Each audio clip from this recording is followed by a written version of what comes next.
Happy Tuesday, every guys.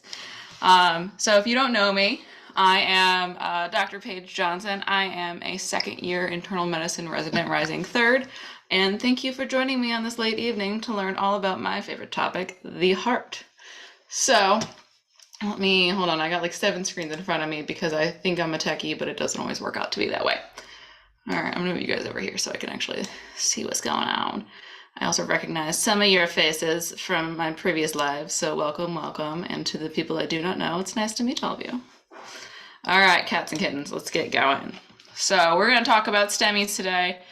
Again, this is a very beginner topic. There's a lot of nuances to the heart stuffs, but this is for primarily med students, incoming interns, any sort of resident that really doesn't like heart things. Here's your down and dirty stuff, what you need. I can also do a nuance lecture later on because there's a lot of nuances in cardiology. Shocking, I know. So to give you guys a little bit of background on me, I have always wanted to be a doctor, as you can tell. This is a picture of me in my mother's lab coat. I believe I'm like 5 or 6 in this picture, maybe a little older. But I did go to undergrad at WashU in St. Louis. I got my healthcare administration degree, so I learned a bit about the business side of medicine. And then I also, of course, did all my prereqs, but it was definitely a very opening experience to learn about the business. And so I went into medical school understanding a little bit about this crazy healthcare world that we're currently in. As you can see, I went to A.T. Still University, the OG osteopathic school in Kirksville, Missouri, which if you don't know where that is, don't worry about it. But excellent education. I actually did a pre-graduate fellowship there in OMM and learned so much, absolutely wonderful. But of course, I am now in Blacksburg, Virginia, where I am doing my internal medicine residency. I will be a 3rd year, and I will also be applying to, shockingly, cardiology coming up. So fingers crossed that goes well. But yeah, I have a background in EMS. Sorry, I have something in my eyeball. I have been an EMT since I was at the age of 18, and I'm in my 30s at this point. So it's been an interesting adventure. I worked in St. Louis on the ambulances for about 3 years. I also worked in medical school on the trucks. And then after I graduated medical school, I actually went unmatched for a whole year, which is a whole nother story. But I got my paramedic license, worked in the ERs, and had a blast there, and then matched into residency. So this bottom picture is me and one of my besties. She actually just got chief resident this year, so we're very excited for her. But otherwise, it's been a journey, and just give you guys a little bit of background on me. All right, so what do we have coming up? Because I have terrible ADD, I like to give people an idea of where we're going to keep me on track and hold me responsible, or hold me accountable. There we go. So we'll talk over this case. It's obviously going to be a pretty straightforward case. The main point of this is obviously more of the learning points and teaching points. We'll go over a physical exam, what you can start looking for, and then differential diagnoses. Obviously, we know the lecture title, so I do want you to enter into these differentials with a little bit more of an open mind. We know where we're going with this, but pretend for those 2 minutes when we're talking differentials that we don't, because not every case is straightforward, so you do need to keep an open mind. And now I have a cat on my, excuse me. All right, then we'll go over our assessment and plan, which will be more abbreviated at this point just because we know where we're going. These acute settings are a little bit different. So this is going to be very much a down and dirty what you need to know. And it might be a little different than you're expecting in your typical SOAP note format, but we will definitely kind of go over the nuances of that. And of course, we'll go over all about the pathology of STEMIs and whatnot, how to treat it, and what are the biggest take-home points. So for you all, I need all of your active participation because otherwise it makes me feel like I am talking to myself, and that might be a definition of insanity or brilliance. I don't really know. So I always appreciate when you guys are participating, asking questions. I do ask that if you have a question, just type it in the comments. I might not get to it immediately, but I typically will try to get to it before the next slide. Asking questions helps me make sure you're understanding what's going on. So if you did sign up early, you should have gotten a SOAP note outline on Google Docs. You can fill that out with us. Again, it gives us some information on how you're learning. We can give you feedback on your SOAP note. Also has a little quiz at the end just to help you solidify your understanding. And of course, it has feedback that helps me as an educator grow and learn, because let's be honest, we can all teach better and everyone learns a little bit differently. So your feedback helps me grow as a person and I appreciate it. All right, so I'm going to try to initiate a poll for all of you because I would like to know who the heckity heck you all are. Hold on, let me see. Let's see, I gotta go here. I can do this, guys. I believe in myself. There we go. Okay, do you guys see this poll? Can anyone, are we seeing it somewhere? So we have a few answers here, and I would love all of your feedback. Okay, we got some answers coming in. So first one is obviously, what is your background? Are you a medical student? Are you a pre-med? You're a resident? You just know me and you're just kind of curious about what I'm doing with my life. Are you interested in STEMIs? Kind of tell me what are you looking forward to in this? Oh, my Lanta. All right, second question too is, what do you want to be when you grow up? I hope you all want to be cardiologists because it's kind of the best. Of course, there's some ER docs here. Internal medicine is great. I know a lot of people want to be stay-home parents, and then we signed up for medical school, and you know, it is what it is. We have some surgical bros, and then anything else that someone else wants to be, you can be whatever you want in this world. I love it. All right, and of course, what is the best TV show of all time?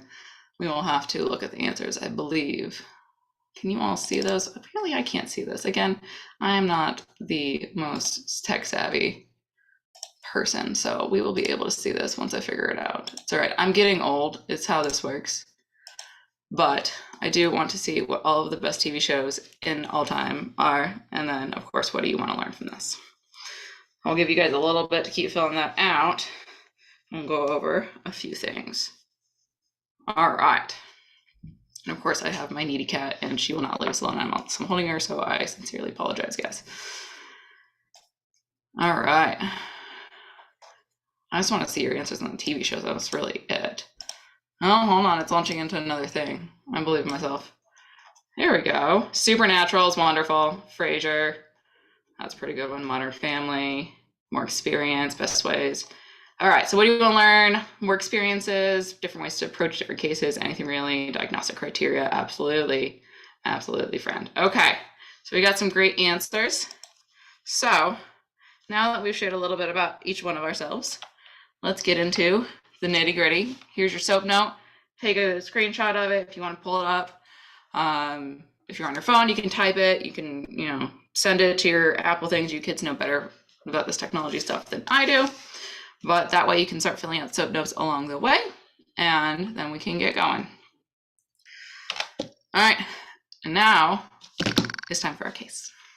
So, all right, to begin, we have a 54-year-old male that presents to the ER with a 10 out of 10 chest pain that woke him up from sleep. This is the morning. Your nurse hands you the following EKG. So initial thoughts, type in the comments or in the group chat. What are your initial thoughts about this EKG? You're like, okay, get another one. This is bologna and cheese sandwich. It's a bad read. Are we running around with our heads cut off? What are we doing about this? Any hinkering, no answer is wrong. You can just say bad, good, meh. I forgot my glasses. Definitely see some abnormal EKG. Yep, definitely bad. Fair, absolutely, absolutely. Something's not exactly the normal, right? So any sort of hunky-dory, anything kind of works. Something is off, absolutely, absolutely, friend. So, there are we've seen a lot of normal EKGs, and the more normal you see, the best way you can start seeing what abnormal is. So let's go and get a little bit more information from our patient. Oh, hold on, I'm on the wrong screen. All right, so you walk into the room, you've seen that now, and you see a male who appears older than stated age. He is clutching his chest. He states he's not seen a doctor in 40 years, and he's 54. And then he says he does check his blood pressure at Walmart when his wife is shopping. Sometimes he thinks the top number reads 160, usually, maybe. So one of our classic kind of central Appalachian patients who, quite frankly, they don't know, they don't like to go to the doctor, or they can't afford to go to the doctor. You'll see a lot of these in any sort of community. This is a very stereotypical patient. So to start off, hold on. Dang, we're figuring life out. All right, what are the most important questions that you'd like to ask him? Mind you, this seems like a bad case evolving, knowing our topic, but let's say you don't know the exact topic of this, you don't get the answer sheet when you have patients. So what questions are you think going to be the most bang for your buck? What do you want to ask this gentleman as he is sitting there 10 out of 10 chest pain? On any medications? Absolutely, absolutely. How long has the chest pain gone? How badly does it hurt? Absolutely.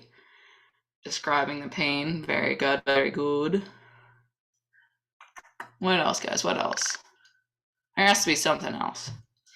Frequencies, coming and going. Any reason why they haven't been to the doctor? Valid question. Are they scared? Are they taking something else? Things like that. Where is the pain? Very good, guys.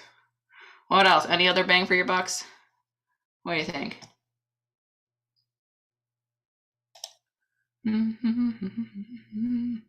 Family history. Very good. All right. Any pain while exercising or walking? Good, good. All right. So questions that I like to start with.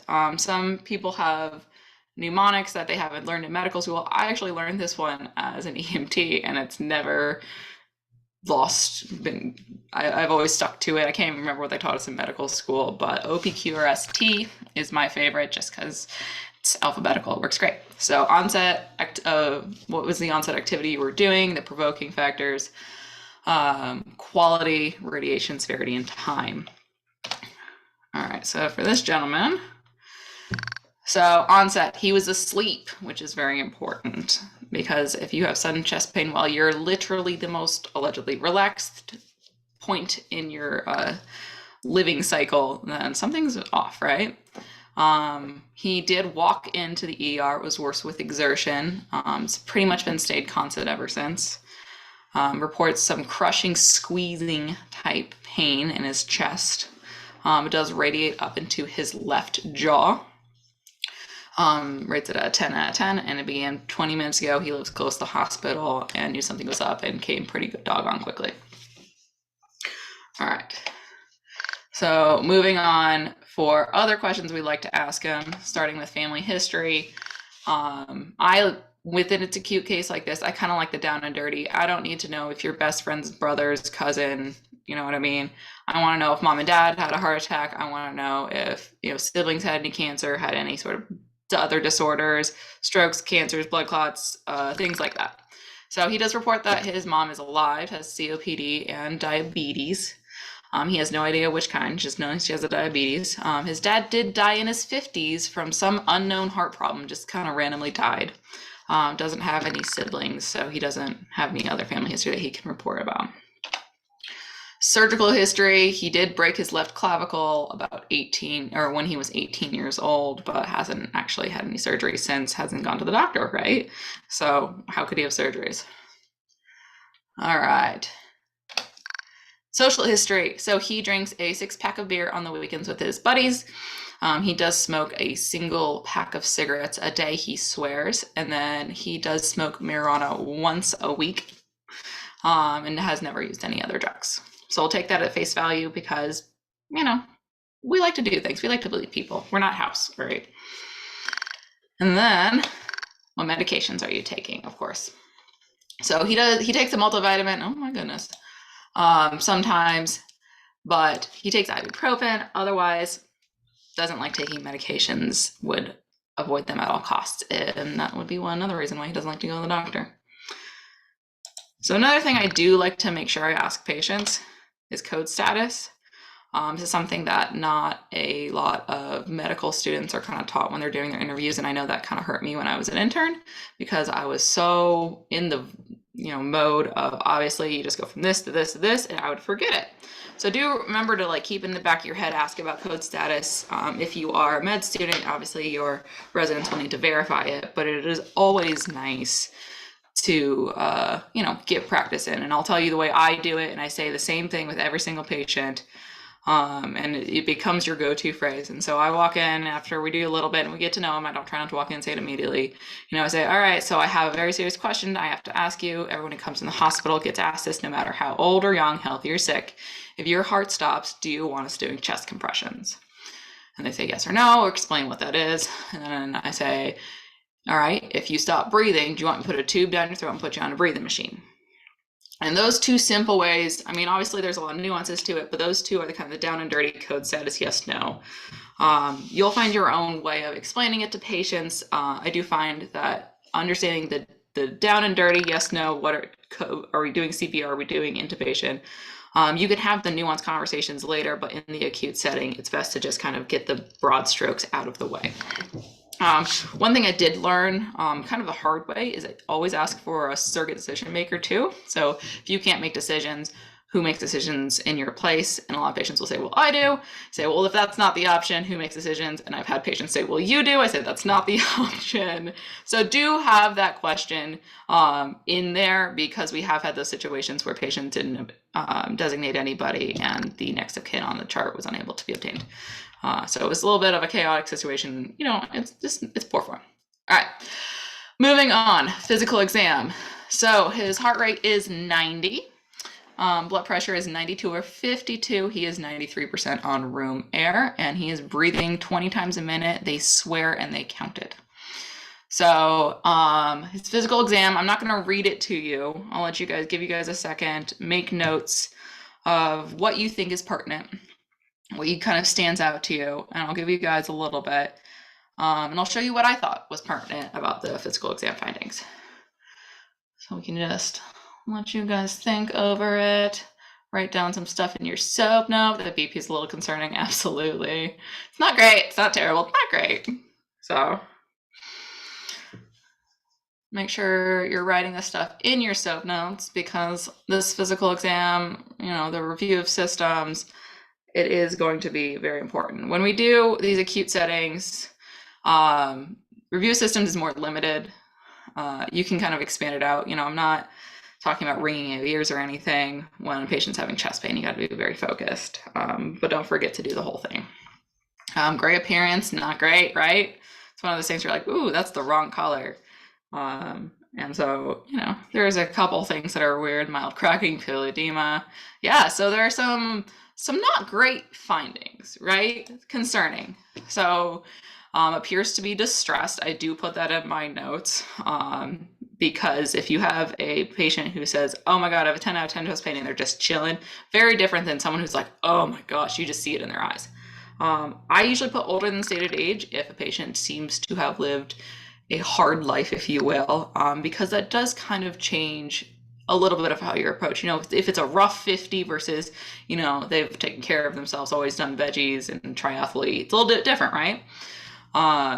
So I do like to put that in there, peer stated age, things like that. Slightly cool, diaphoretic, patient is sweating a little bit, when you touch them and they're cold and wet, if you will, not great, right? Slightly gray in appearance, again, not great. We're worried about perfusion things. Overall, crackles bilateral lower lobes, so that's starting to think something's going on in the chest that could be leading us towards one diagnosis or another. It's tachycardic a little bit, technically. They like to get it over 100, but still, it's up a little bit. His chest is non-tender.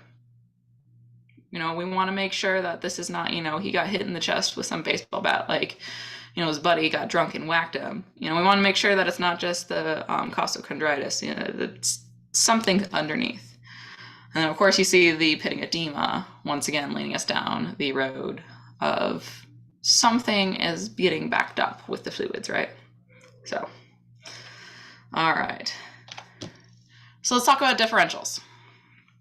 So there are quote unquote 4 major differentials, can't miss diagnoses when you have a patient with active severe chest pain. Do you guys know what those are?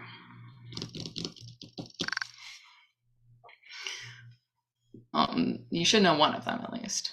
CHF, MI, endocarditis, pericarditis, MI, CHI. MI is one of them. Let's say, okay, I'll phrase it a little differently. Can't miss because it'll kill them very quickly diagnoses. One of them, I honestly, when I was reading over all of this and making this lecture, I was like, that makes sense, but I would have never, pegged that down. All right, so we have angina, not angina necessarily, because that won't kill them right away, but it is a good differential in general, absolutely. Aortic dissection, absolutely. Aneurysm, absolutely. There's 2 more in that general vicinity of the human body.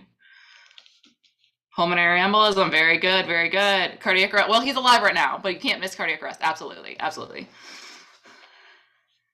And there's one more that I honestly would not have gotten, but it is on the can't miss differentials, and if you do miss it and mistake it for an MI, apparently, it is bad news bears, according to textbooks. Best shot, anyone? Bueller. It's gonna be the last one. First one is myocardial infarction. Obviously, that is the topic. Chest pain, myocardial infarction, absolutely, right? Can't miss that. Can't miss a heart attack. Second one, pulmonary embolism. Once again, they can present with chest pain. They can that shortness of breath. You can have, CHF-like symptoms. It's causing backup. So it's something to keep in the back of your mind that just because they're having 10 out of 10 chest pain doesn't mean it's always a heart attack and doesn't mean it's always a PE. PEs are very odd in how they present. I've seen people chilling with a massive PE, and I've seen people with small ones crumping. So it's one of those things you do have to keep that in the back of your head. Aortic dissection, absolutely. There have been cases, including some of my favorite cardiologists, where they've taken them to the cath lab and the patient was actually dissecting. Again, no one would fault them for it, but you do have to keep that differential there. You do have to rule a whole bunch of things at once. So keep that in the back of your head. Whenever someone does have this severe chest pain, the quality of the pain changes a little bit, but your patients have the right to not behave as they're supposed to. The last one is esophageal perforation or rupture, which I honestly would have never gotten. But it is obviously an emergency. So you do have to, emergently call in your surgeons. You'll see air. And it can present chest pain, this pleuritic pain. They look like they're sick. So make sure you're taking a little bit of a history to understand where the pain is coming from, if there's anything around it, if they have any risk factors. You kind of got to learn as you go along throughout your career the quicker questions to ask to get there. For some more broad diagnoses, keep in the back of your head, we did say pericarditis, GERD. This is not an all-encompassing list. I've had patients with GERD come in and they had troponin elevated like 300s, and the coronaries were clean. It was weird. Pericarditis, always keep that there. Endocarditis, things like that. Myocarditis, all the carditises, keep them back your head. Patients have a right to present how they feel like it. There's nuances to the way they present. I've seen pancreatitis present with chest pain. It's bizarre, but they also can be really, really sick. Cholecystitis, choledocholithiasis, those patients that their pain is supposed to stay in their abdomen and somehow it makes their way to the chest. The body is weird. There's a lot of connection. So just keep that in the back of your head that sometimes the abdomen goes up into our chest, literally and figuratively. And of course, we do have CHF exacerbations. It can feel very tight, painful if you can't breathe. So always keep a pretty broad differential. Of course, this is more of a straightforward case, but patients have a right to do weird things. Okay, so what kind of labs would you all like to order? Whoever gets the first basics, there you go. You get the first basics in. Otherwise, then if you get the odd ones, That's always why you want to be the med student going over these cases, because then you get to do like CBC, CMP, done. You don't have to throw in some weird ones, and the seniors are just left like, oh yeah, you got to do like the cardioliptin, like, you know, do some weird stuff. So definitely want to get some basic ones: EKGs, chest X-ray, CT. Just getting all the cardiac ones. I like it. I like it. Anything else you guys want to order? You know, your phlebs, your nurses, your paramedics, are ready to draw, whatever. So what they need to draw, you just need to tell them. They're right there, in and out, grab it. Anything else that you think you would want to get emergently or as soon as they hit the door? Remember, they're tachycardic, borderline low blood pressure. We haven't gotten any labs yet. So if you've worked at any sort of larger facility, what kind of, it could be a different kind of alert. If not a heart alert, it could be a different kind of alert. Urinalysis. Why would you get a urinalysis? What are you leaning towards there, friend? You get what you're picking up when I'm putting down.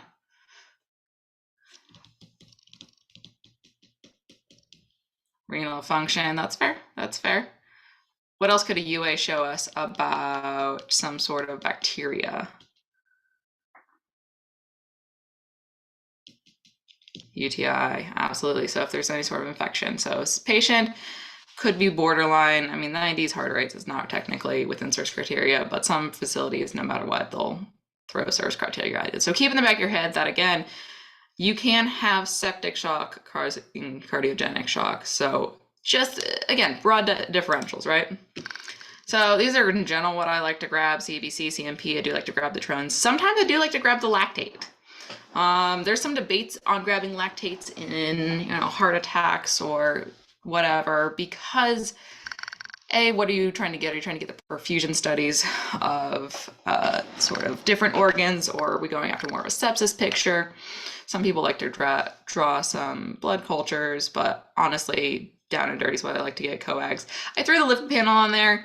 Sometimes it's not urgent, it's not the top priority, but it is definitely something to keep in the back of your head. TSH, yes, absolutely. Typically the ER doesn't grab it, which, but if you're going to admit this patient, absolutely grab a TSH and a T4. These can be triggered by any sort of hyperthyroidism, but yes, absolutely grab a TSH. I typically say don't even wait for the reflex disorder, the T4 too with it. All right, and then imaging we talked a little bit about, so X-ray, chest X-ray, CT, EKG. You guys didn't mention my favorite test, which is the POCUS. I actually didn't put EKG on there since we already had one. But so when it comes to imaging these chest pains, remember that with all of this testing comes time, and time is tissue. So you do have to make a clinical judgment on what's the most important thing to get, what will delay other treatments. You know, if we're calling in people for something, we have to assess. If they're in CT, they can't be going another direction, right? They can't be two places at once. So definitely keep in the back of your mind, what will this test cost me in time? Because at this point, I don't care much about money, but I care about time. And of course, you can do bedside ultrasounds. I always encourage you guys, if you aren't taught that in school, we were luckily taught that, start learning now. Grab an ultrasound, start looking at normal things so you can see what's abnormal. You know, follow your sonographers, follow your radiologists or your fellows or your residents, ask them to show you stuff, because those POCUSes are the way of the truth and light, if you will. They're up and coming. Ultrasound is going to be one of the gold standards for physicians in the future. So I highly encourage you to start looking at it now. And it can really change patient care, and it's cheap, it's quick. So, all right, kids and cats and kittens. So we did a POCUS, and this is the world's lowest quality POCUS. We'll say, or someone dropped it, so don't drop your probes. So quickly, what do you guys think of this echo? And I understand that it's low quality, and it probably even through the Zoom quality is even worse. So do what you can. Tell me anything you notice about it. I can play it again. Let's see if I can play it slowly. I don't know if I can play it slowly. Hold on. Playback speed. Here we go. We'll do it slowly. There we go. Very slowly. Nope. All right. Slowed. Groot. Does look like baby Groot. I will give you that one, absolutely. Maybe some free fluid, maybe.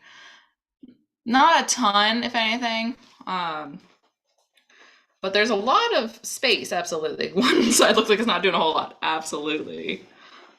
Which side? Can you tell me? It's okay if you don't. Remember, cardiology flips the probe side, the probe marker.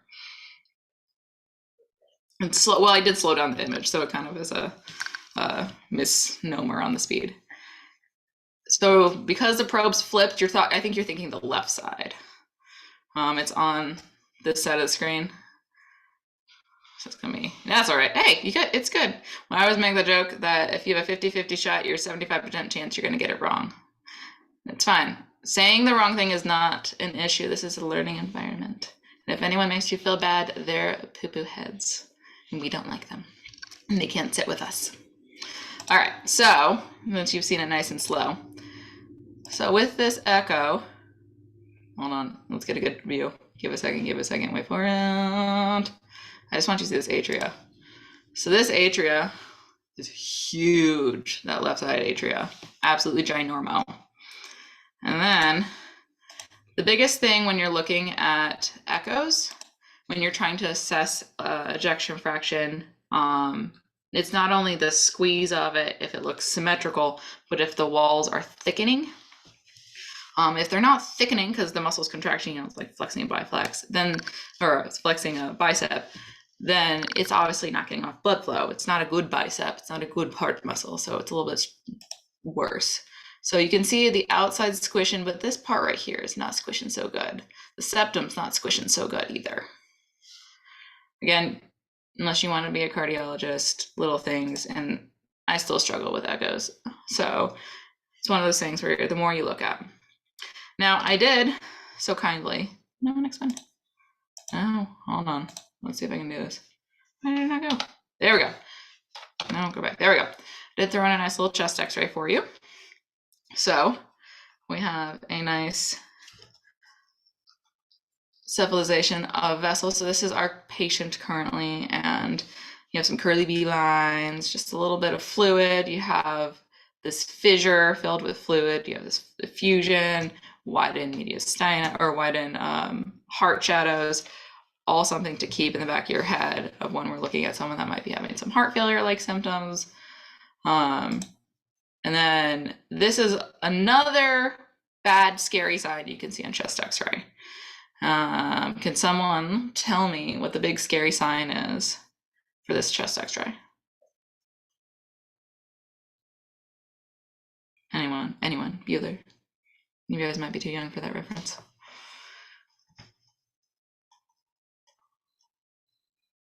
Increased density all around the heart, absolutely. What is this big old thing called? Snowman. Well, it's not Olaf, but it's definitely very snowy. It's very, very wet. So this big old thing right here, what do we call that? What's the doctor words for that?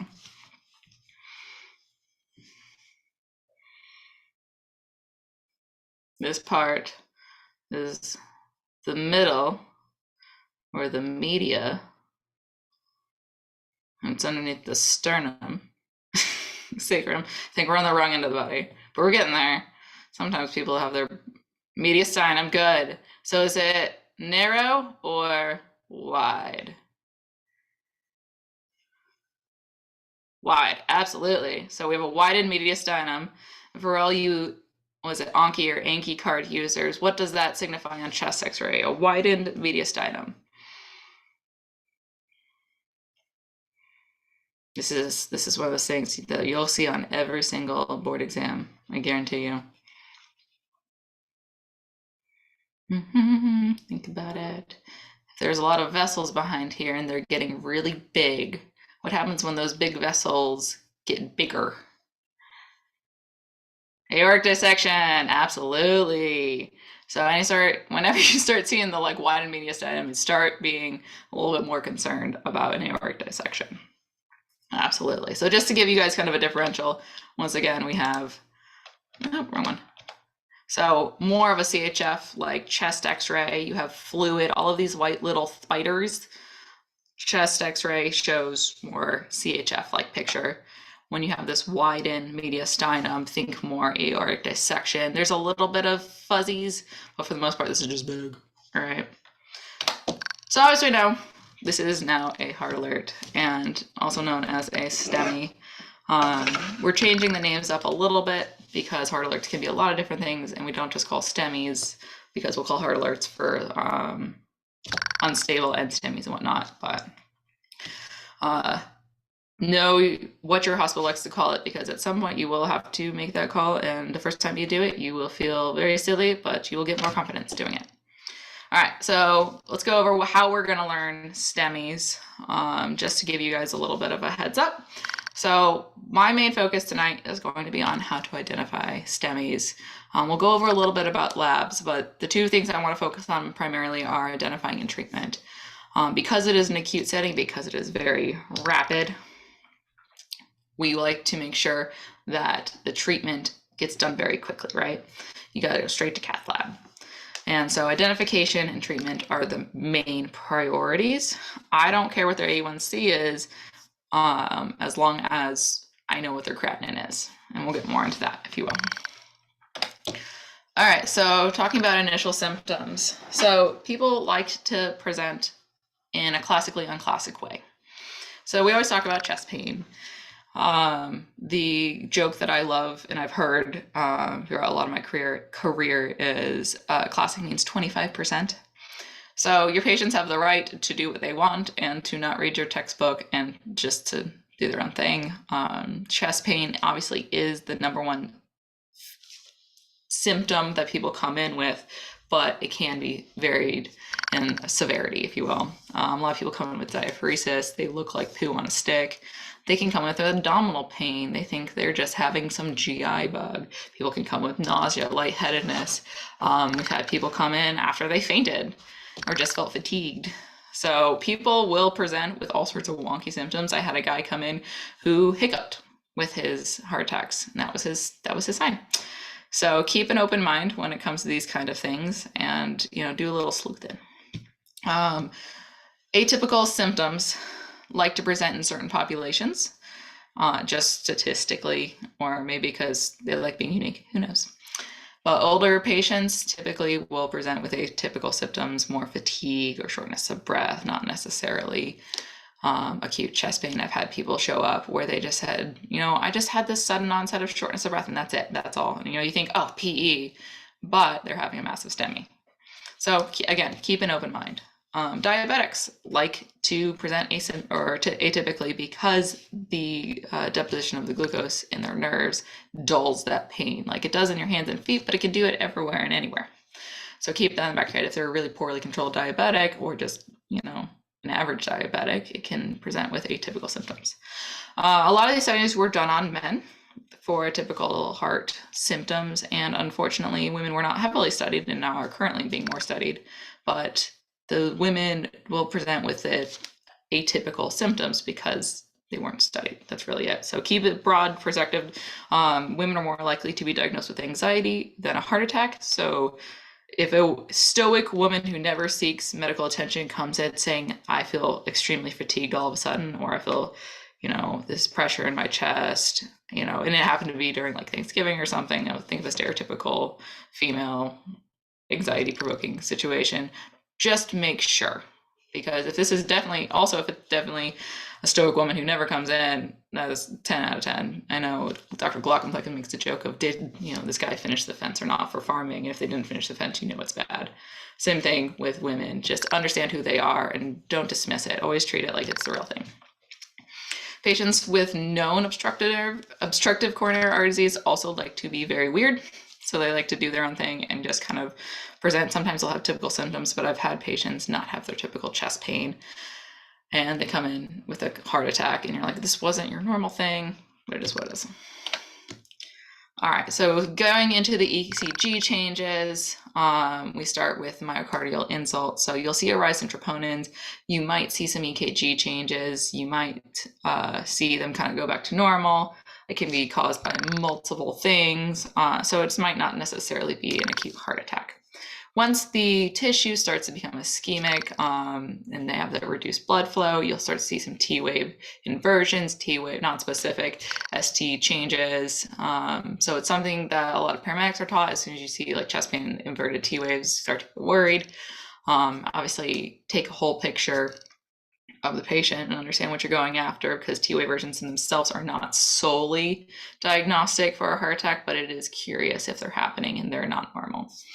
Myocardial injury starts to occur, and so that's when we start to see ST segment changes. We see the depression and the elevation, and of course that kind of worsens as the injury gets larger, and then once the injury is complete and the cell death has happened, you do start to see the resolution in the Q waves occur. Always a good reminder to go back to the basics. So remember your boxes. So let's start with the y-axis. So you have one box, 1 millivolt. It is your amplitude, right?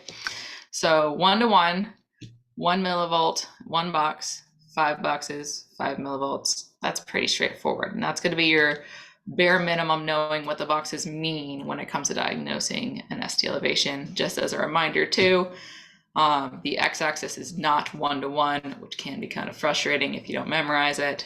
Just remember that it is 0.04. I just memorize it as 5 is 0.20 or 200. That helps me just break it down because sometimes it's too hard to count a lot of things. Okay.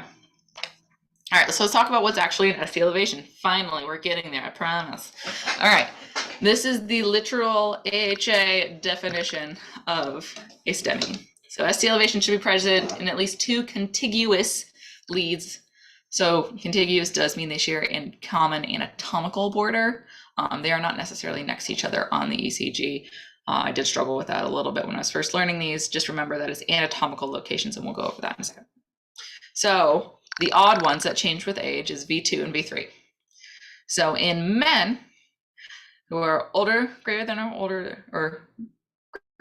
or 40 years old of age, the ST elevation, the boxes have to be 2 in V2 and 3. All right. So that does, these are the only leads that change with gender or with sex and with age.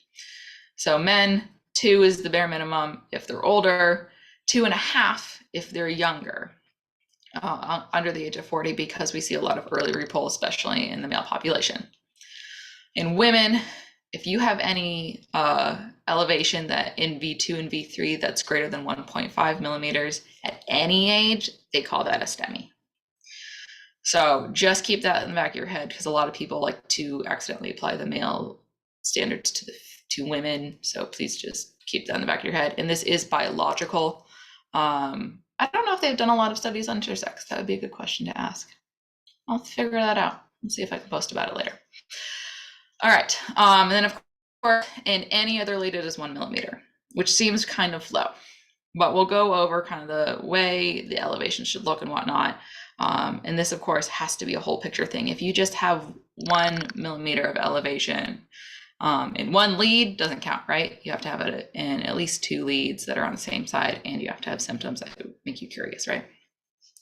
Notice I did not say depression on there. That is not one of the AHA standards for reciprocal depression for ST elevation. It is a sign of probable STEMI, but it is not confirmatory. You don't have to have reciprocal depression to have a STEMI, which I was shooketh to find out. All right, guys, so about locations. Can anxiety attacks also cause chest pain, which can lead to a STEMI? Yes, and this is a nuanced question. I'll go into it real quick. I had a STEMI patient came in a couple weeks ago who anxiety attack, who had the appropriate STEMI elevation. I can't remember which leads. Took her to cath lab, completely clean. She had Takotsubo's.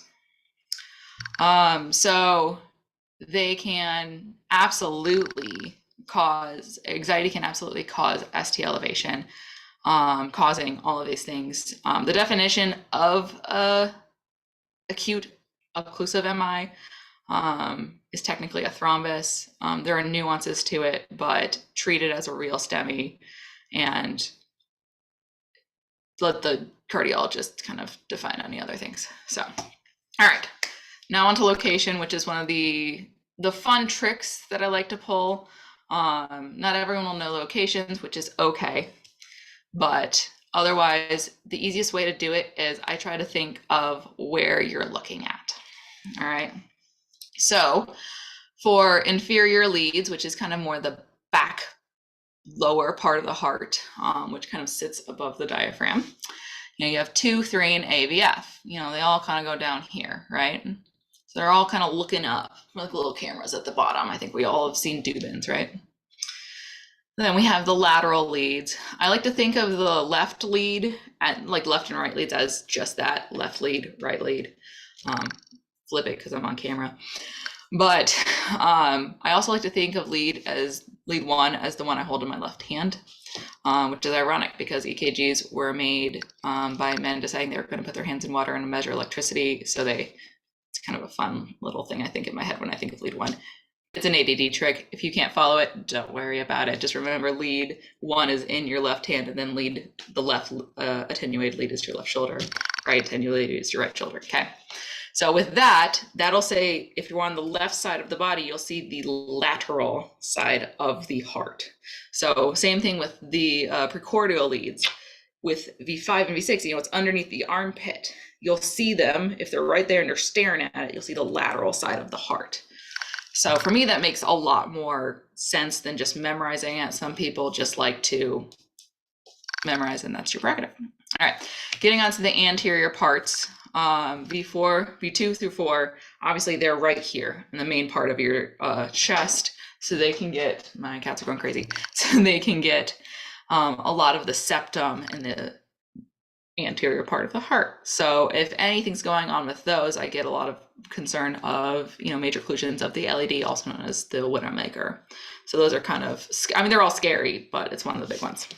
And of course we have V1 and the right side attenuated lead for any sort of right-sided heart attacks. You can do right-sided EKGs. A lot of cardiologists say, I'd rather you call me than take the time to do the right-sided. But if you have time and you're driving, if you're a paramedic and you're driving in, you got time, call the STEMI and do a right-sided. Why not? But don't take the extra time if it's going to take away from calling cardiology. All right. Does that make sense with the areas? Because we're going to get a little more into the different arteries. All right. So going back to our initial EKG, can you tell me where the STEMI is? What area of the heart are we concerned about?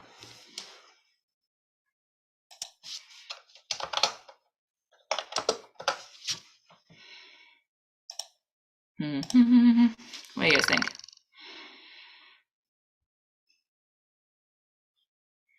What leads? As my cats go zoomy.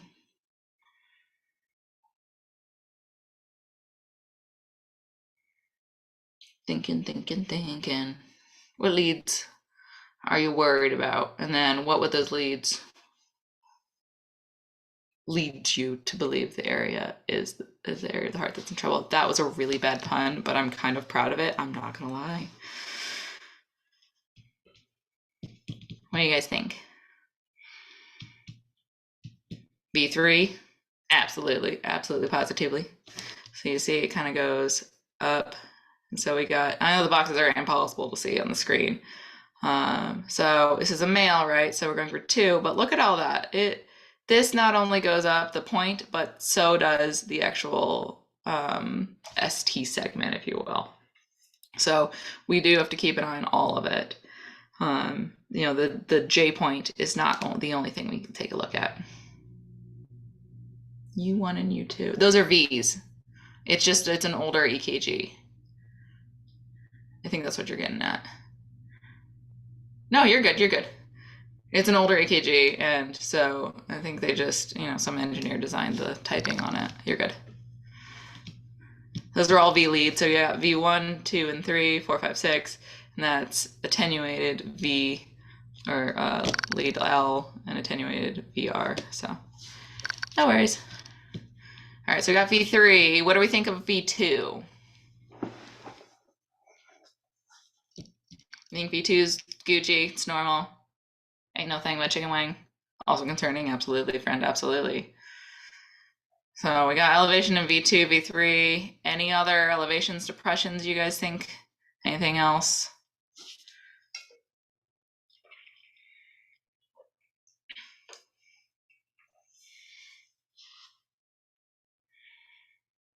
Thinking. For lead one is the others. Oh, it's reflective, yeah. So I think, yep, the 4 is a little bit high too. 1's definitely depressed. 2, 3. So, hold on. So definitely looking at V1, you see that elevation. V2, V3. You see reciprocals. 1 has definitely got some reciprocal to it, but definitely 2, 3, AVF. So do you guys remember what the V1, 2, 3, what area of the heart that is? Do you remember?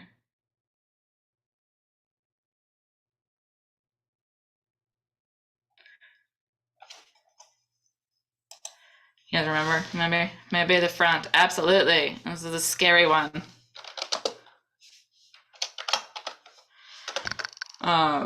Yeah, big scary one. So going on to where in the heart, I know this is always kind of a hard thing to see.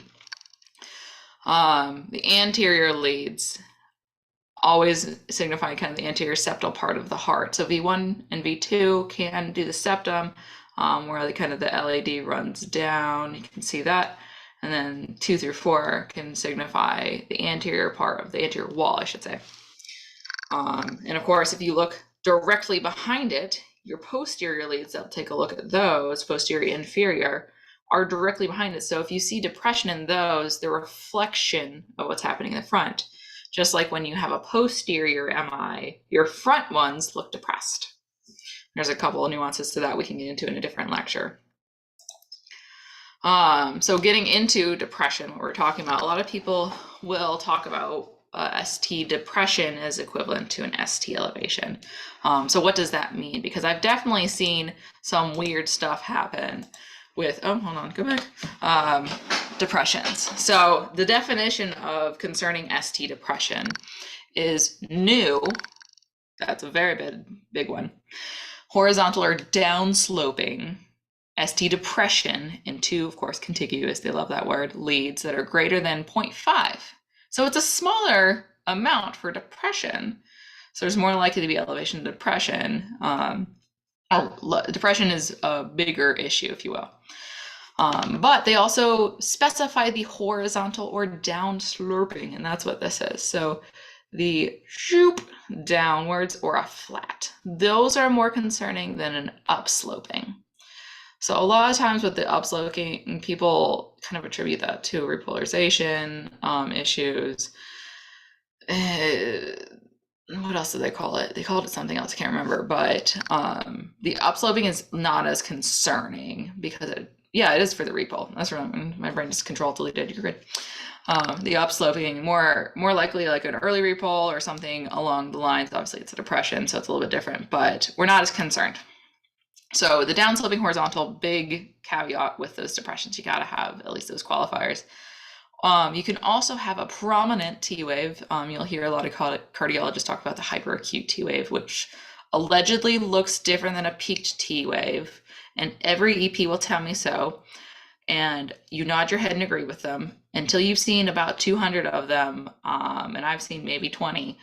I still have trouble with it. So just look at as many EKGs as you can.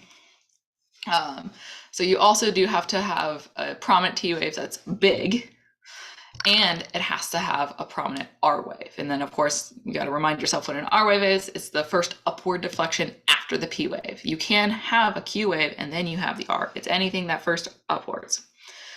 And then of course you have the R to S ratio.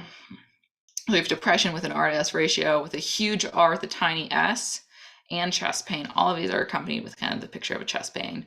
It does kind of qualify with ST depression. So when it comes to calling a heart alert for depression, Typically, if I'm not sure about it, doesn't make sense, I will text the cardiologist first, but this is what they're going to start looking for. All right. So a little bit of more practice for you guys. So where is the badness in this EKG? Is there good, bad, moderate?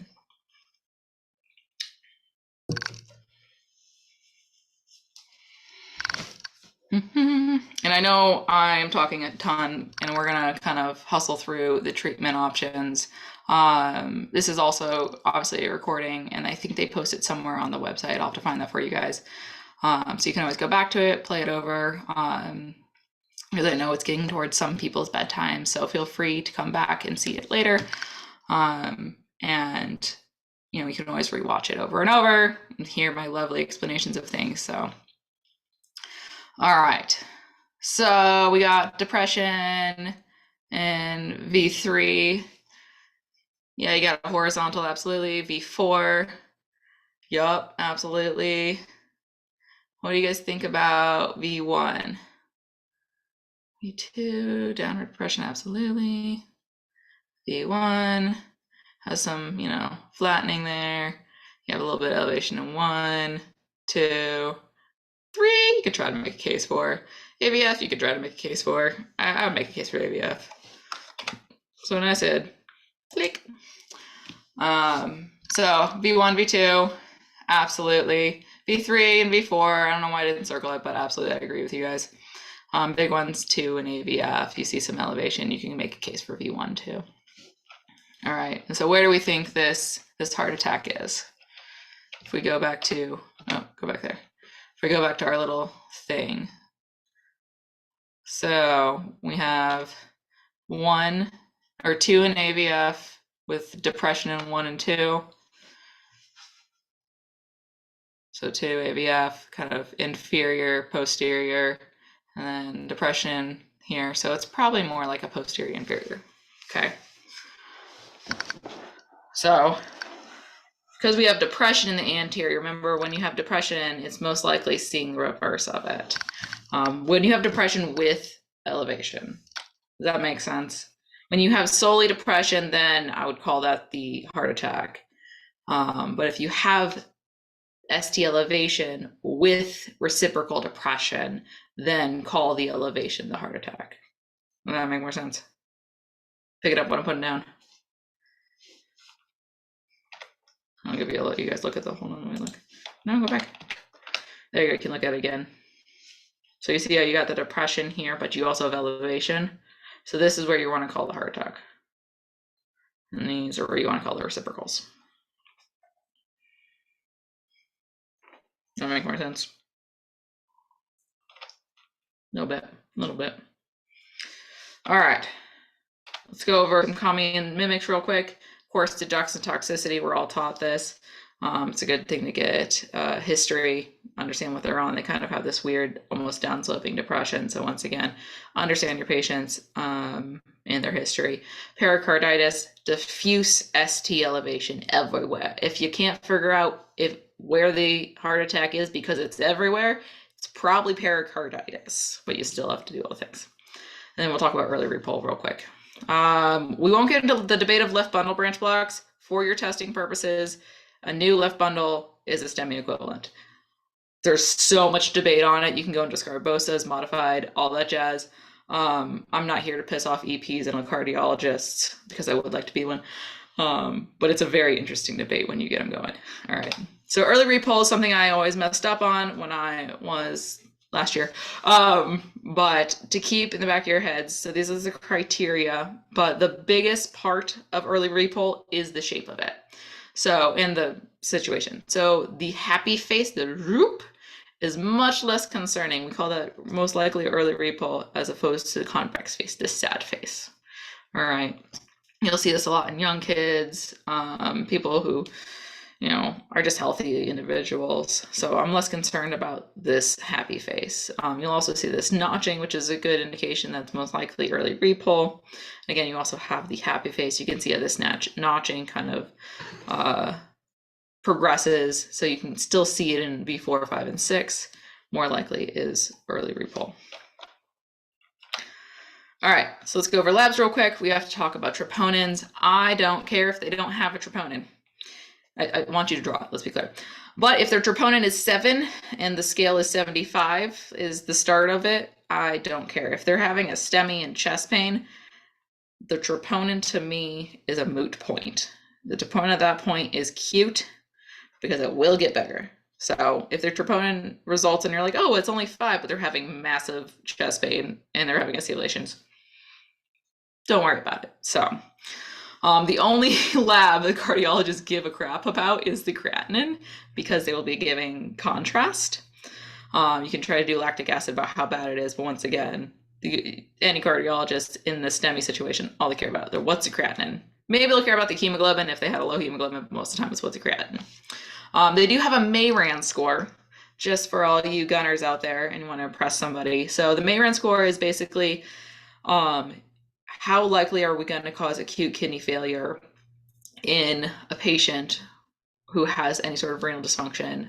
And this is used for only caths. There's debates about using it in radiology for, CT scans. So if you talk to a radiologist, take this with a grain of salt. But it has only been applied towards caths and the contrast and causing acute kidney failure. When it comes to troponins, remember, they do not peak quickly. Typically, a troponin will peak between 2 and 4 hours.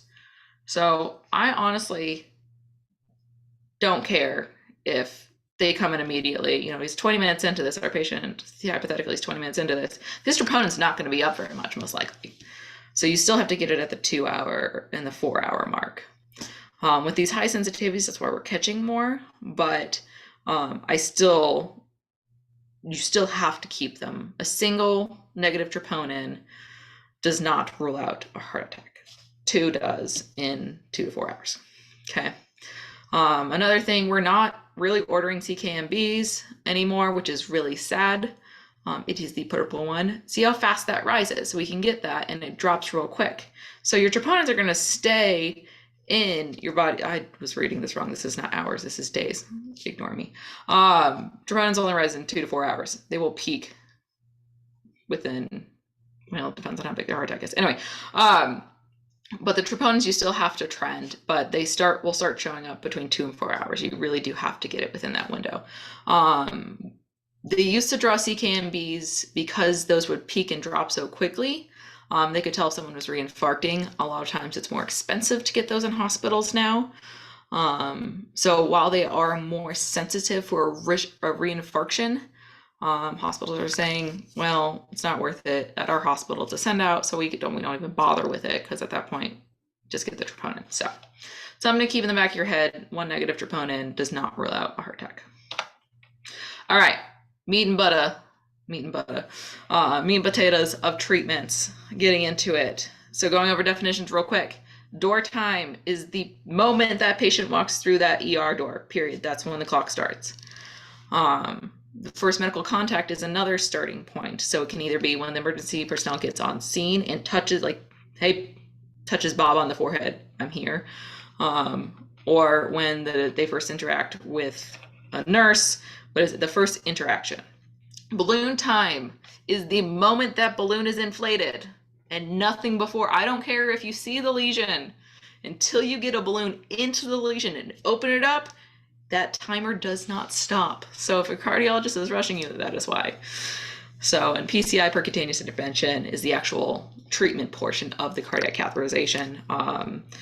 If you really want to be fancy, technically a left heart cath is measuring pressures, and a coronary angiogram is the actual cath we think of when you're looking at it.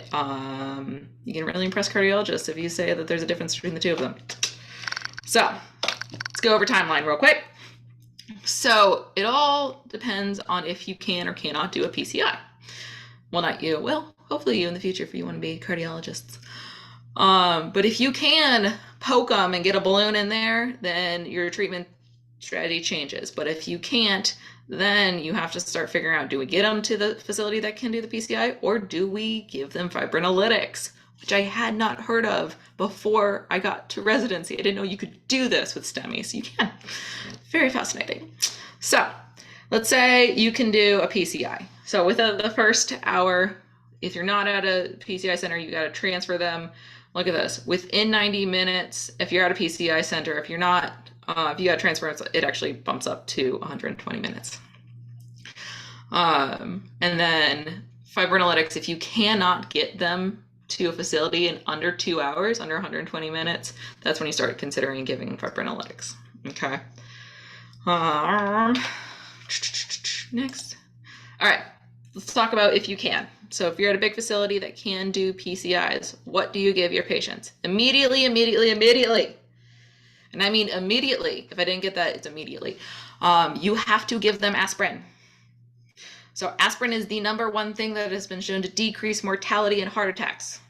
This is from a study called ISIS. This was actually done in the 1980s before all the things happened with politics and whatnot. So this study was done and actually was ended early because the people they were giving aspirin over streptokinase did so well.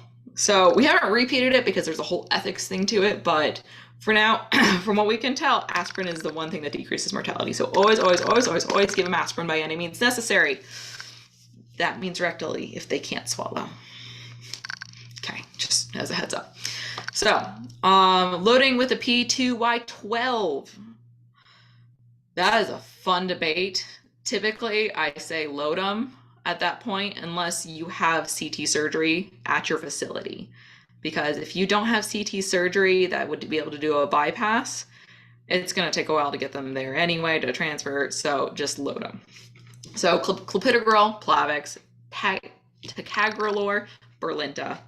Those are our top 2. Technically, ticagrelor is stronger than Plavix, so a lot of cardiologists are now going for the Brilinta if people don't have a bleeding history. But we typically will just start reaching for Plavix because it's just what people know of, and you can always switch them later. All right, then of course you start them with a heparin bolus. So heparin actually has not been shown to decrease mortality and heart attacks, but we still do it because it's what we think we can try to keep the vessels open. One of my cardiac attendings was like, I think this is going to be something we're going to do away with in a few years because there's no evidence for it, but I'm not bold enough to not give a cardiac patient heparin. So why I say heparin drip with a cardiac bolus is because you want to get their APTT up as quickly as possible. You want to get them anticoagulated.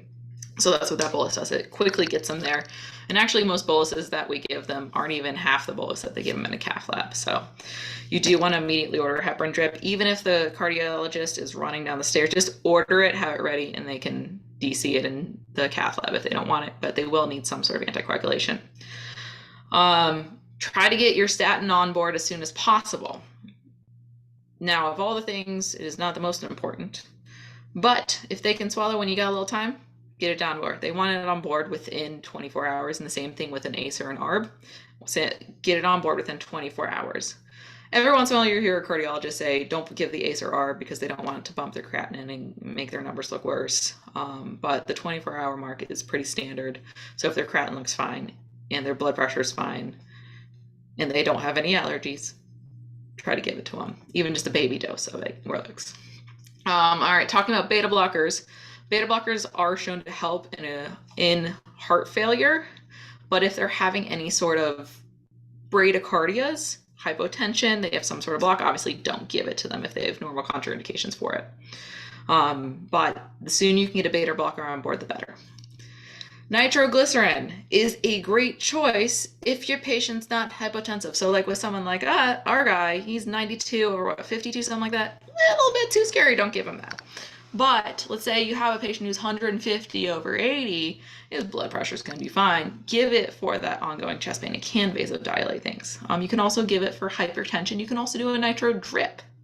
Nitroglycerin drip, not as commonly used, but you can do nitroprusside too. Sorry, this allergies are getting great. For you older veterans of medicine, we used to go with Mona, morphine and oxygen were the first two parts of that. We have done away with the O and the M technically. Do not give oxygen unless their SAT's less than 90. We can cause hyperoxygenation damage, releasing the free radicals and whatnot.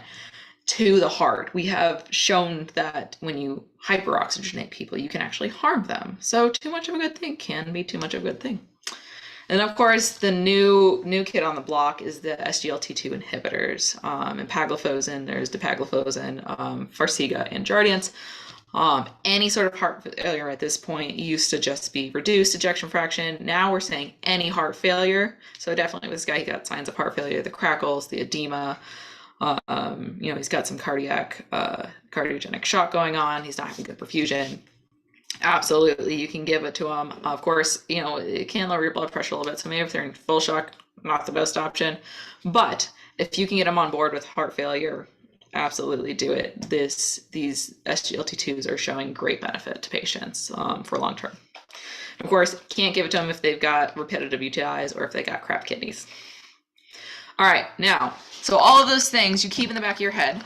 Biggest thing, of course, is aspirin and the P2Y12 and the heparin. So if you could only pick 3, pick those 3. But these are all options that you can give. This is at, once again, a PCI capable. You can put in stents at your facility. All right. So you do all these things. You got your little checklist. When cardiologists come, they're doing all the things and wheeling them off to cath. That's what it is. You have to get them there to cath. That's what's going to save their life ultimately. All right. Now let's say you live out in the boonies where you don't have PCI. You do not have a cardiologist on site. You maybe have 5 beds in your ER. So what do? So a patient comes in, you load them with aspirin. Because we load them with aspirin. Because it cuts down on mortality. We don't like people dying. It's not a good thing. And of course we load them because at that point, unless for some miracle you are a boonies hospital that has access to a CT surgery hospital within 120 minutes, like good for you. But you can load them with the P2Y12 inhibitors. Once again, you have the 600 for the Plavix, the clopidogrel, and then you have the 180 for the Brilinta or the ticagrelor. Anyway, also please do a heparin drip. You do it with a cardiac bolus. You can still do the statins. You can still do the ACEs, ARBs. We don't need to go over those again because we already knew about that. But if you can get them to a cath lab in under 120 minutes, that's all you do. You bust balls to get them there with a heparin drip. So that's like you got an ambulance sitting right there kind of thing. So it's immediate transfer. So if you cannot get them there in 120 minutes and get them stented or opened, so it's not just getting them through the doors, it's to the balloon. So let's say you can't do that because you're 3 hours from the nearest PCI center. That's when we start doing fibrinolytics. And that's where it gets really interesting because no one teaches you in med school about this unless you actually worked in the rural hospital. So, all right. So this is a really cool. So fibrinolytics, if you can't give them PCI in 120 minutes, you got to start typing fibrinolytics. We typically are saying, let's go back to this chart real quick. 90 minutes to balloon time. If you cannot get them there and you're not within 120 minutes to PCI to get that balloon inflated, you have to give fibrinolytics within 30 minutes of that patient walking through your ER door. Okay, so it's different standards. So that 30 minutes starts for your fibrinolytics as soon as the EMS crew brings them through that door. Boom. Not as soon as you meet them, not as soon as the EMS crew met them, which is the only thing that's different for time-wise. Okay, so you have 30 minutes to decide, do I give them lytics or not? No pressure. You got this. Okay. So if in your head, you're like, this is a STEMI, I need to give them lytics. That is secure in your mind. You've called the cardiologist, you know your ish. I'm going to give them lytics. All right. So you give them, we're typically doing T and Ks. So because it's a single IV weight bolus, there's a lot of nuances to which one. No one uses streptokinase anymore. So the T and K is going to be probably your best bet, probably what most people are using because it's a single bolus, bada bing, bada boom. With that fibrinolytics.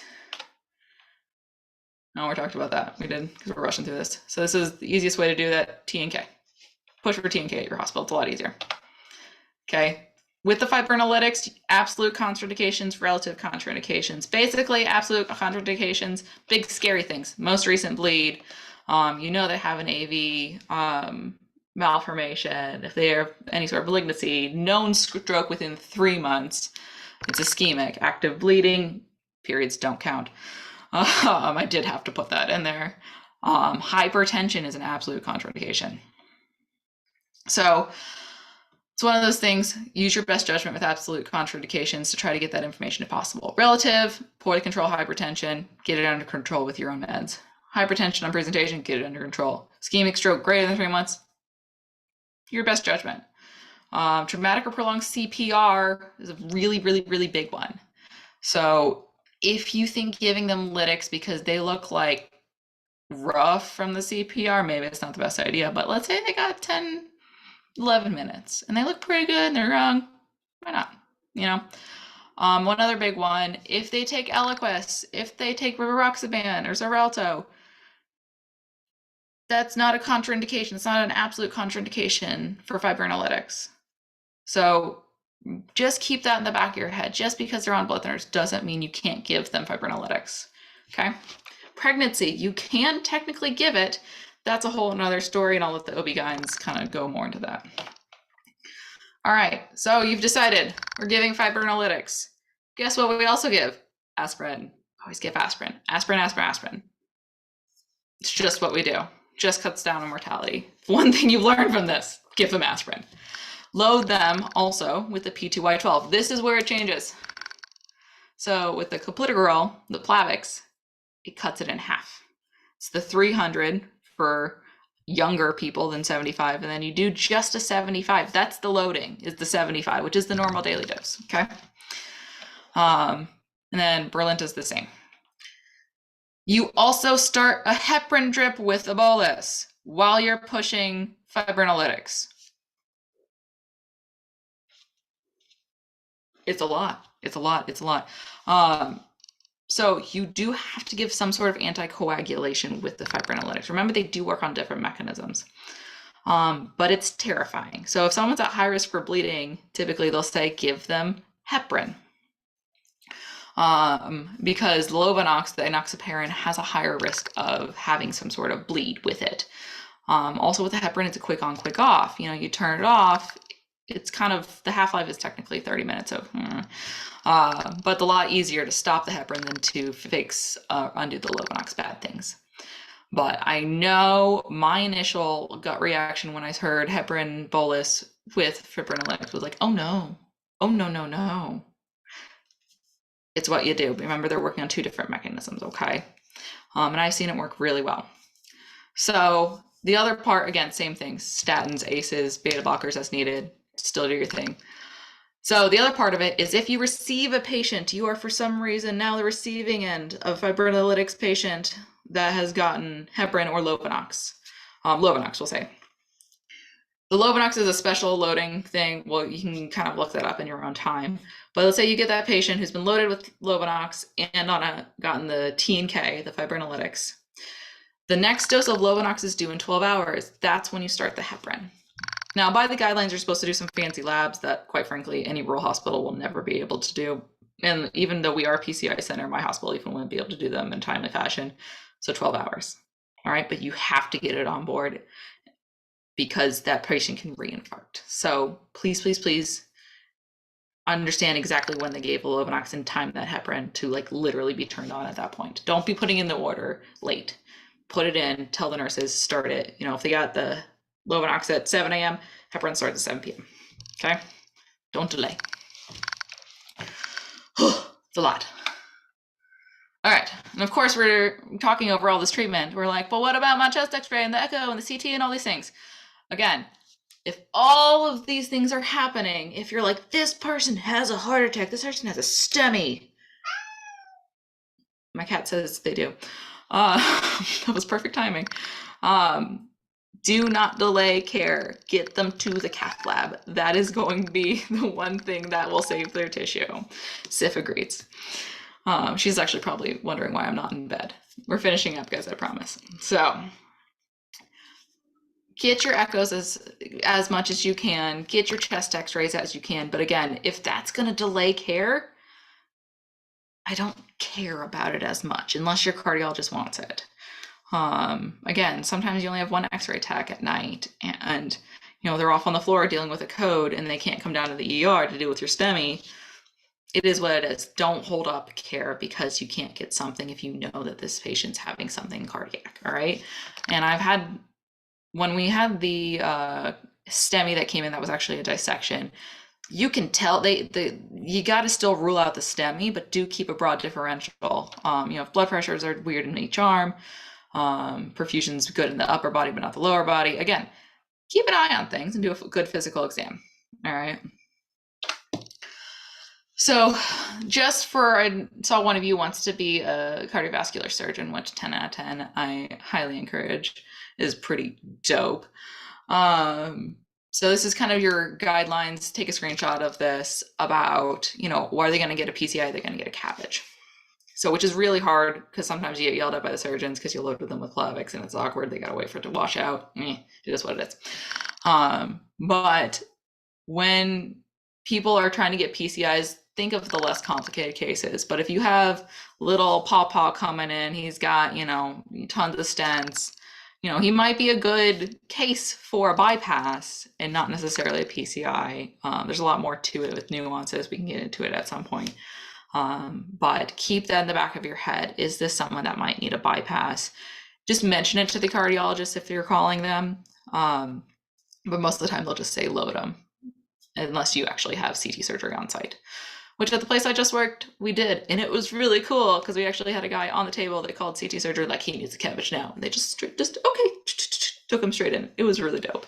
Not for the patient. He's doing well. But, it's awesome when just the teams can work together. So definitely keep that in the back of your head of the only reason we'd be hesitant about the P2Y12 inhibitors is because of a CABG. But ultimately, do what you got to do. All right. So we aren't going to get into post-cath stuff because that is a whole nother lecture, the complications that come along with it. Just something to keep in the back of your head.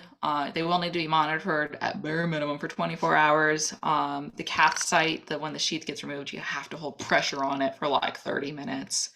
As soon as they're out of cath, they do need to be started on all the guideline directed medical therapy. There we go, which is GDMT. And then you have the dual antiplatelet, not the DOAC, which is the direct oral anticoagulants. So the DAPT, which is any sort of P2Y12 and aspirin, dual antiplatelet. I know that always confused me when I was younger. So just remember those. Just because I start with D's does not mean they're the same. You do need to trend the troponins. You need to trend the troponins until they peak. And I mean, even if they only went up by 10, you still need to make sure they peaked. All right. So keep trending them. It's just to make sure we know what the top was. So if for some reason they reinfarct, we know that they, had gone down and now they're going back up. All right.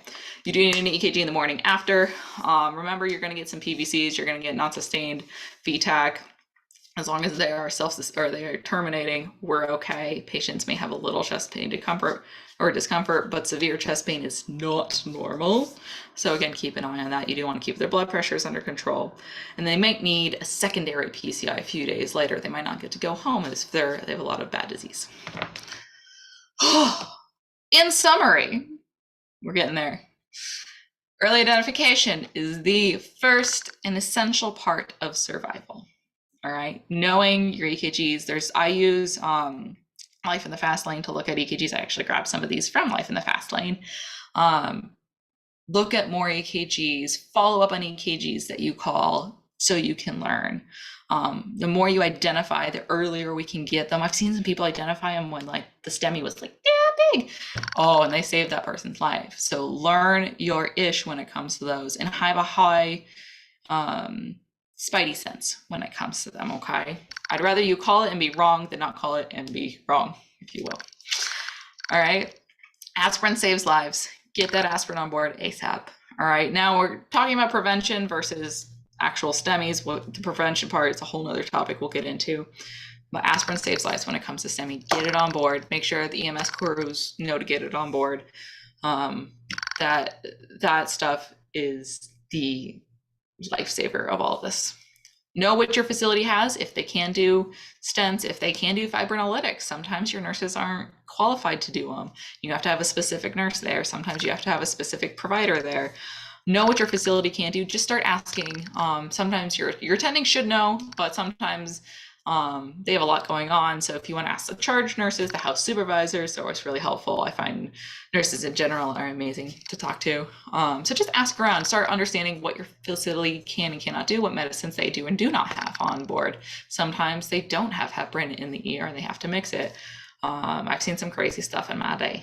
I'm getting slightly old. So last point is practice pointed questions. Obviously, I am a DO. We love this emphasizing these open-ended questions and all the things.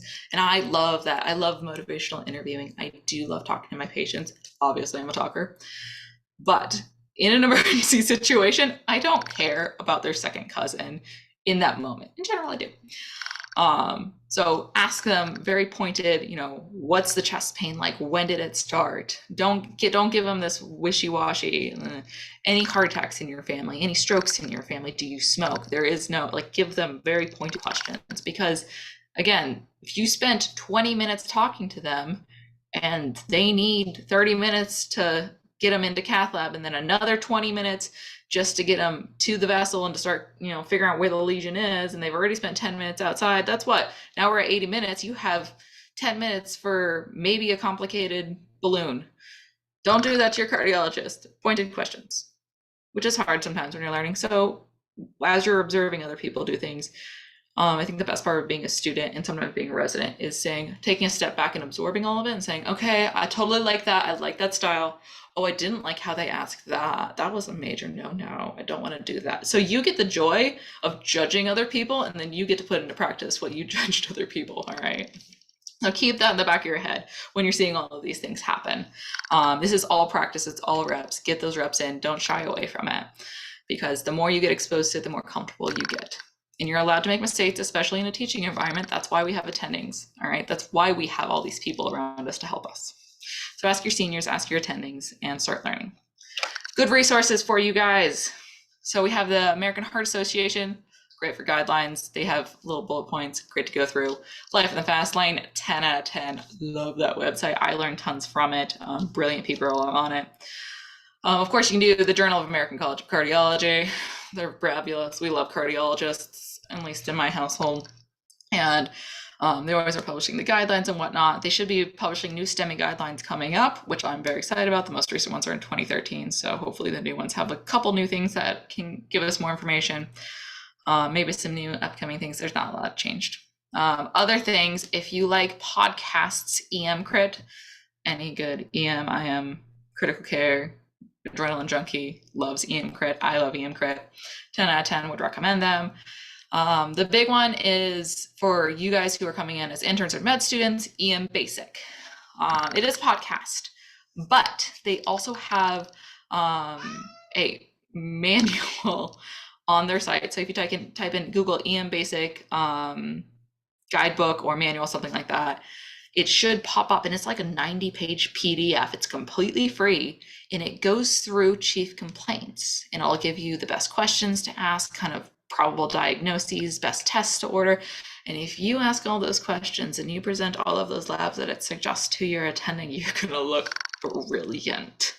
I'll tell you what, and it gives a good framework. Again, this is all just pattern recognition. So I think EM Basics is a really good resource, especially for new interns, for med students, even for paramedics who want more of a comprehensive understanding of what's going on and all the other levels of degrees. It's just, I'm just naming what I've been, all right? Listen. All right, guys. So resources, boring, check them out, screenshot it, look it up yourself.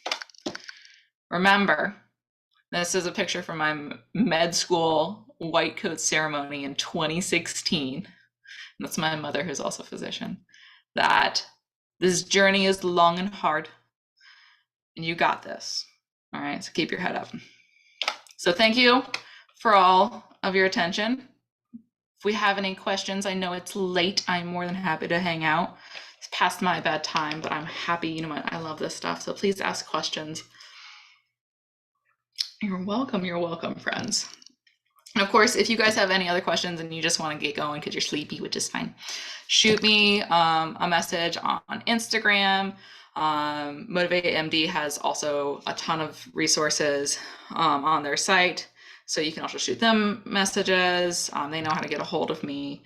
But also remember, this happens every Tuesday.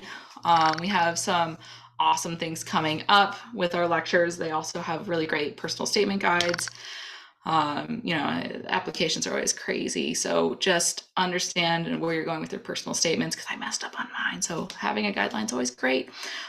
Secondary essays, I don't blame you guys. I never had to do those, which is great for me. Reach out to, Motivate MD, let them know how you did. Please give me good feedback. You can tell me I talk too much. That's fine too. So best way to reach me, Instagram is going to be the best way.